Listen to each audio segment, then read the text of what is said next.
स्वसम्भावुरव्ययं चन्दांसि यस्य पर्णानि यस्तं वेद स वेदवित् अदश्रुतं प्रसुतस्य शाखाः गुणप्रवृद्धा विषयप्रवाहाः आदस्य मूल्याननुसन्ततानि कर्मानुबन्धीनि मनुष्यलोके रूपमस्येन तदोपलभ्यते नातो न चादेश सम्प्रतिष्ठा अश्वत्थमेनं सुविरूढमूलम् असङ्गतत्रेण दृढेन चित्वा ततः पदं तत्परिमार्गितव्यं यस्मिन् गता न निवर्तन्ति भूयः तमेव चाद्यं पुरुषं प्रपद्ये ततः पदं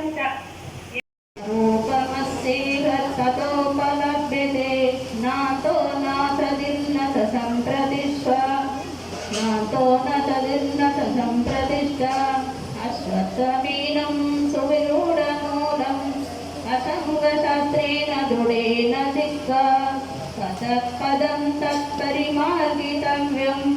यस्मिन् गता न निवर्तन्ति भूयः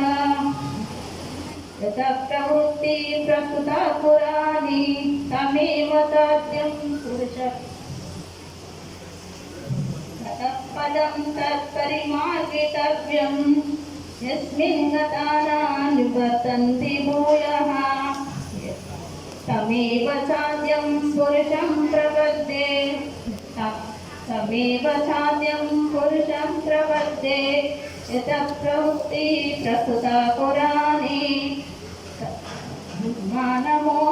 मानमोहाजितसङ्गदोष आध्यात्मनित्या विनिवृत्तकामा द्वन्द्वैर्विमुक्ता सुखदुःखसञ्जैः